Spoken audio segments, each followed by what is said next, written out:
I'm on video 3. I'm high on talking about films, and we're going to talk in this one about horrors that I've watched this year. Now, if you know me, you will know I usually did a weekly watches or a monthly watch, but because I haven't really been online this year, I haven't done any. I've watched so many movies I haven't got to talk to you guys about. I've done a video for the February movies that I thought were worth talking about, the March ones. I am now going to talk about the horrors I've watched this year. I decided to keep those separate because I know a lot of people on my subscription list are horror fans. So I thought, well, I'll keep these separate. So if you don't want to listen to the rest of the waffle, we can talk about horror separately. So this year, the horrors I've watched, I will run down as quickly as I can. First of all, with Companion, the one about, I'm not going to talk about actors, directors, any of that stuff. If you're watching this, you've probably seen all these movies, but Companion is about a female companion. I wonder what he does with that robot. She is like the perfect girlfriend. He has a weekend with his mates in this big house, and all kinds of shit kicks off because there's been a plan running in the underneath which comes to light, and it means this companion robot has to basically fight for its little electronic life. Really entertaining. I really enjoyed it. I gave it a 3.5 out of 5. I thought it was a really fun little movie. Next is a movie called Grafted, which isn't as well known. I really enjoyed this one also. I'm thinking, is it Australian? I want to say it's Australian. I will put below what it is if I'm wrong. This follows a young girl who is adopted, I think, by her aunt after she loses her father at the beginning of this. She doesn't have a mum. She is brought up by her dad, who's a scientist who is working on a like skin graft type thing that he thought was going to cure himself. He dies trying to use this, I don't want to say invention.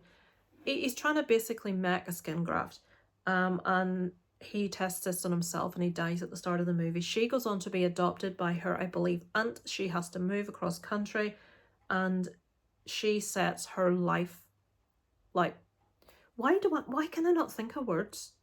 Her life's what? Basically, she wants to finish the work her father started. She wants to perfect this skin graft, and she's working alongside a science teacher in school using the lab. Obviously, things are going to go wrong. Is she going to find the right ingredients, what she needs to use, the right combination to make this skin graft work? Obviously, there's going to be a lot of effects in this, which I felt a lot of other people said they were quite poor. I thought they were good. I quite enjoyed them. It's a different movie. It's not groundbreaking. It's not, oh my god, this movie was amazing, but it's fun, it's different, it's innovative. I gave that a 3 out of 5. The next one is Presence. So Presence is a movie, it's a ghost story about a haunted house. This, as someone else said when I watched their review, and I don't remember who it was, it's more like a family drama. I am going to say something about this that may be considered a little bit of a spoiler. So fast forward me 10 seconds if you don't want any spoiler for Presence. This movie is from the point of view of the ghost, which is something we'd never seen before. Right, spoiler over. I won't discuss any more spoilers. So with that different touch in it, I really enjoyed that, but I feel they could have done more with it. I did give it a 3 out of 5 for that novel concept, but there wasn't enough horror in it. There wasn't enough tension. There wasn't enough frights. It was more like a teen drama to me. I just feel that while I really enjoyed the concept, I thought they could have done more with it. But it's interesting, and hopefully it will be used in future, that concept, to do something else a little bit more sinister. Next is a movie called Night Bitch. Now, I didn't watch this because of the name. I thought that's going to be shit with a name like Night Bitch. But Aaron from Screen Stars was talking about this, and I liked what he said. He wasn't a massive fan. He thought it was okay, but he said, unusually, women seem to be enjoying this movie much more than men, and obviously that made me want to watch it. So this movie is about a woman, a mother, who is feeling very unfulfilled with motherhood and how her life has changed, how her husband's life seems to be the same, and it's never really explained why and how it happens, unless I missed that. But she finds herself gradually turning into a dog. It's quite funny. There are gore scenes. She sort of incorporates it as a game with her son. That her son's really young, he's maybe about 2 or maybe 3, and they're sort of like pretending they're dogs and stuff like this. But I really enjoyed it because, as a mum myself, I think the reason women are enjoying this more than men is because they can relate so much to the character and how she feels she's lost herself, how she feels her husband doesn't really appreciate the person she is because she's gone from being a person to a mum, and all of her everything in her life is about her being a mom and the stuff she does to be a mom. She's had to give up her career. He doesn't look at her the same way as he did when she wasn't. Things are into a routine, sex is boring, all of that stuff that I feel a lot of women, sort of like when they become mothers, you do feel as a woman you lose a lot of yourself, and other people don't view you the way they did before you became a mom. You just your whole identity changes completely overnight.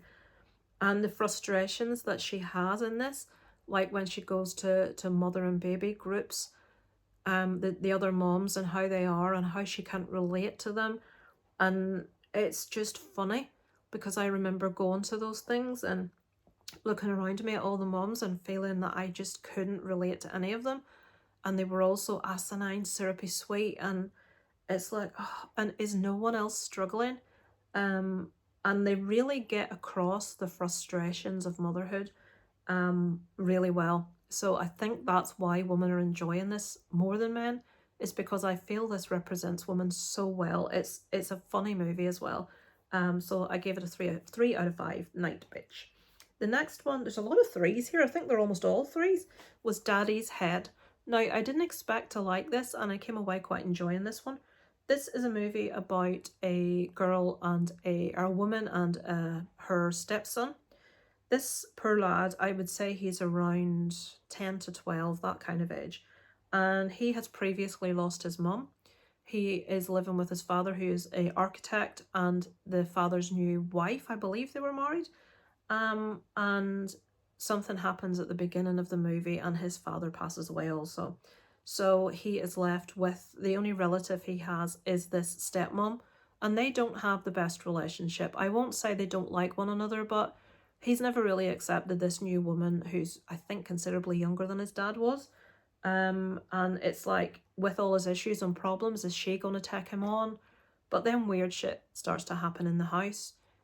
It's maybe clear that dad is not entirely gone. There's an aspect in this sort of like a changeling that can ape someone else, but maybe not entirely correctly. The young lad is trying to get to the bottom of why he feels he keeps seeing and hearing his father. This is a creepy little movie. It's very understated, but there are some pretty nice effects in this. It's very slow for the first 3 quarters, but I like a movie like that. I like one that can build tension, that can let us get to know our characters slowly, that can help us like link with them, like relate to the type of people they are. And I thought it was a really interesting little movie. I enjoyed it. I gave it a 3 out of 5. That's Daddy's Head. The next one I had seen before, but Aaron from Screen Stars did a review. He's a massive found footage fan, as am I. He talked about a movie called Exhibit A. Now, I had seen this before, but I hadn't rated it very high on Letterboxd. I will try and remember to link my Letterboxd at the bottom. I like basically every single movie I watch, I do log on Letterboxd and I rate them all. So if you want to see what I've been watching, you can see if you link with me on Letterboxd.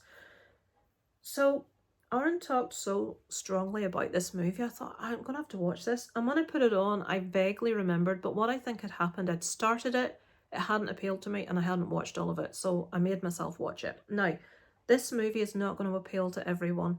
This is very, was it British? If it wasn't British, it felt very quintessentially British, gritty, realistic. It does look like, basically, the daughter in the family has bought a camcorder. This whole movie is taken on a camcorder, and it looks like old-fashioned camcorder footage. This movie, although it's listed as a horror, is a movie about the slow mental complete collapse of the father in this movie. basically he is in that age-old situation where he hasn't got the promotion that he told his family he was going to get at work. He is struggling financially. He can't afford things that he's telling his family he can afford. His wife's running off, like wanting to buy this new house because she thinks he's had a promotion that he can't tell her he didn't get. And things are running away with him and he can't tell the truth and he's having slowly a nervous breakdown. And this movie follows that breakdown and his interactions with his family, and it ends quite tragically. Um, it's it's a really interesting film about mental health and about the importance of transparency and being open with your family, and what can happen if you keep that inside. You're almost like building or creating a demon by keeping all of that angst and all of that stress and all of that worry and all your negative thoughts like within yourself, and you're almost creating a monster of such that is eventually going to bite back. So it's called Exhibit A, and it is gritty, it is slow, it won't be for everyone, but it's a really interesting character study of the father in this, and this is something that most certainly could happen and probably has many times. So next is The Monkey. I've heard very conflicting views on this one too. I really enjoyed this also. I loved all the little inclusions from other. This is based on a short story by Stephen King, and there are lots and lots of references to other Stephen King works. There's a character called Annie Wilkes. There is a sign outside a hotel that's "Don't feed them after midnight." There's all these little nods to different films. There's someone called Mr. Torrance. Just loads. So this movie is about twin brothers. Their father disappears at the beginning of this movie. They don't really know the ins and outs of everything. I think they're told their dad has died. They're with their mother, and the boys are in their dad's room, and they come across this, like the monkey that's in Toy Story that clashes the cymbals. Well, this one beats drums. They couldn't use the clashing cymbals because of copyright, so they had this monkey who is quite a sinister looking fucking thing. And basically, the ins and outs of this is that if the monkey bangs the drum when his last drumstick, look, I could have had a bloody prop, when his last drumstick comes down, someone's going to die horribly, and the monkey picks who that person is. This movie is basically baby Final Destination. There's loads of like really brutal death which are fabulously fun if you like that kind of thing. I'm a big fan of Final Destination movies. I don't think story-wise they're the strongest, but I love the inventive deaths in this. And we've got the same in this movie. There are ones that just make me, oh, I'm just going to say wasps. I'm terrified of wasps, and there's a death in this that's just like, oh, it's just, but the effects were really good in this. They're the kind of deaths that actually make you laugh. You won't be able to not laugh at these because they're so quick and they're so gross and they're so like in your face. What's his name? Osgood Perkins. I can't remember the director's name, but the initial script was quite serious, and he said, if I'm going to do this, Osgood Perkins, I need to make this funny. I need to go away and work with this. And what he's done, I think, is genius. I really like the humour aspect that he's taken in this. I won't tell you any more about the storyline. There's other complexities going on, but basically this is just full of really fun deaths with a little bit of a story running through it also. So I would recommend The Monkey. I enjoyed it. 3 out of 5. The next one I can't talk too much about because I don't remember a lot about because I watched it a couple of months ago. It's called New Life. I gave it a 3.5 out of 5 because I really enjoyed this. This mainly follows two women. One that works for, I think, the government as basically as someone that goes out to get someone and bring them in alive, but if they can't get them alive, they just kill them.